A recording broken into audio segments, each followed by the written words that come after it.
पूरे 200 तरह के मिर्चियाँ उगाते थे आर.डी. बर्मन। माँ ने कहा, मेरी लाश पर होगी आशा भोसले से शादी। बैंकों का अनसुलझा रहस्य जानेंगे सब कुछ इसी एपिसोड में, तो बने रहिए हमारे साथ। आज हम बात करने वाले हैं सबसे दिग्गज महान गीतकार आर.डी. बर्मन के बारे में। चुरा लिया है तुमने जो दिल को। ऐसे कई बेहतरीन गाने कंपोज करने वाले महान legendary singer, director and composer R D. Burman साहब के बारे में आज हम डिटेल में बात करेंगे। तो वीडियो को एक लाइक और चैनल को सब्सक्राइब करके हमें मोटिवेट कीजिए, ताकि हम ऐसे ही बेहतरीन ब्लॉग आपको साझा करते रहें। सामने ये कौन आया, दिल में हुई हलचल। आर.डी. बर्मन का जन्म 27 जून 1939 को हिंदी फिल्म के मशहूर म्यूजिक कंपोजर और सिंगर सचिन देव बर्मन के यहाँ हुआ था। वैसे उनका नाम तो राहुल था, लेकिन दादी उन्हें प्यार से टुबलू बुलाती थी। पिता एस.डी. बर्मन के जैसा ही राहुल देव बर्मन भी गायकी में ही उतरे। राहुल देव बर्मन जब भी बचपन में रोते थे तो उनके रोने पर 5 सुर निकलते थे। जिंदगी एक सफर है सुहाना। वहीं जब एक बार अशोक कुमार एस.डी. बर्मन के यहाँ पहुँचे, तब राहुल देव बर्मन भी वहाँ पर रियाज कर रहे थे। तब उनकी उम्र महज 9 वर्ष थी। राहुल देव बर्मन जब भी किसी गीत को रियाज करते थे तो उनके मुख से प साउंड ज्यादा निकलता था। अशोक कुमार ने ये सुना और सुनने के बाद उनका नाम पंचम दा रख दिया। दो लफ्जों की है दिल की कहानी। तब से अब तक हम उन्हें पंचम दा के ही नाम से जानते हैं। बहुत ही कम उम्र से आर.डी. बर्मन का झुकाव संगीत के तरफ ही था। वो गायकी को इतना तवज्जो देने लगे थे कि 9वीं क्लास में उन्हें फेल होना पड़ा। इस बात पर पिता एस.डी. बर्मन को बहुत ही चिंता हुई। उन्होंने राहुल देव बर्मन से सवाल कर दिया, और वो सवाल ये था, क्या तुम्हें पढ़ाई नहीं करनी? आखिर तुम करना क्या चाहते हो? और जवाब मिला, मैं आपसे भी बहुत बड़ा गीतकार बनना चाहता हूँ। फिर पिता एस.डी. बर्मन ने पूछा, तुमने आज तक कोई धुन बनाई? पिता के इस सवाल पर आर.डी. बर्मन ने 1-2 नहीं बल्कि 9 ताजी धुन सुना दी। भीगी भीगी रातों में, मीठी मीठी बातों में, ऐसी बरसातों में। सिर्फ 9 साल के बच्चे के 9 ताजी धुन सुनकर पिता एस.डी. बर्मन भी दंग रह गए। उन्होंने जवाब में तो कुछ नहीं बोला, चुपचाप वहां से उठकर चल दिए। सालों बाद एक फिल्म बन रही थी।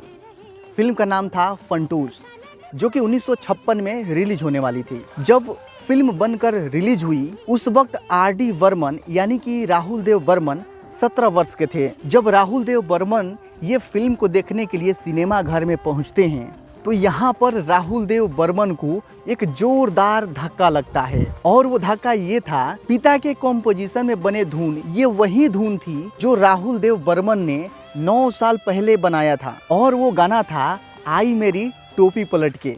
है मेरी टोपी पलट के आ, ना अपने फंटूस को सता। राहुल देव बर्मन के उम्र जरूर कम थी, लेकिन इस बात से वो काफी नाराज हुए थे। कुछ दिन बाद जब पिता से मुलाकात हुई, तो राहुल देव बर्मन ने गुस्से में पूछा, आपने मेरी धुन क्यों चुराई थी? तो सचिन देव बर्मन ने जवाब दिया, मैं तो ये देख रहा था कि तुम्हारी बनाई हुई धुन लोगों को पसंद आती भी है या नहीं। फिर दिन बीते, महीने बीते, फिर एक ऐसा समय आया 1957 का। गुरुदत्त साहब ने एक फिल्म बना रहे थे। फिल्म का नाम था प्यासा। उस फिल्म में सचिन देव बर्मन ने अपने बेटे राहुल देव बर्मन के बनाए धुन का फिर से इस्तेमाल किया, और वो गाना था, सर जो तेरा चकराए। सर जो तेरा चकराए, क्या दिल डूबा जाए। गाना काफी सुपर डुपर हिट हुआ, और इस फिल्म को देखने के बाद राहुल देव बर्मन का गुस्सा 7वें आसमान पर था। इसके बाद उन्होंने 1961 में फिल्म 16वां साल में बतौर म्यूजिक डायरेक्टर करियर की शुरुआत की थी। देखो जी मेरा हाल बदल गई चाल, देखो मोहे लगा 16वां साल। लेकिन फिल्म ज्यादा हिट नहीं रही। लेकिन यहाँ पर पंचम दा कहाँ रुकने वाले थे। इनकी करियर की शुरुआत तो अभी अभी हुई थी। इन्होंने 1966 में बनी फिल्म तीसरी मंजिल में सभी गाने को कंपोज किए और दरअसल ये गाने बहुत ही लकी साबित हुई, सारे गाने हिट हुए। ओ मेरे सोना रे सोना रे सोना रे। इस फिल्म के बाद आर.डी. बर्मन का कैरियर बहुत ही तेजी से आगे बढ़ने लगा। फिर उन्हें लगातार एक ही साथ 3 फिल्मों में बहारों के सपने, यादों की बारात और प्रेम पुजारी जैसी बड़ी फिल्मों में म्यूजिक कंपोज का उन्हें काम मिला। पंचम दा जितने ही शौकीन थे म्यूजिक डायरेक्टरी का, म्यूजिक बनाने का, उतना ही शौक था उनको खाने पीने का भी। खास तौर पर अगर बात करें तो उन्हें तीखा चटपटा खाना बहुत पसंद था। मिर्ची के इतने शौकीन थे कि अपने घर के गार्डन में ही 200 तरह के मिर्ची उगाते थे। शादी के ठीक 5 साल बाद आर.डी. बर्मन और रीता का तलाक हो गया। फिर जो गम में इन्होंने एक गाना लिखा था, मुसाफिर हूँ यारो, वो गाना 1972 में रिलीज हुई फिल्म परिचय में रखा गया। मुसाफिर हूँ यारो।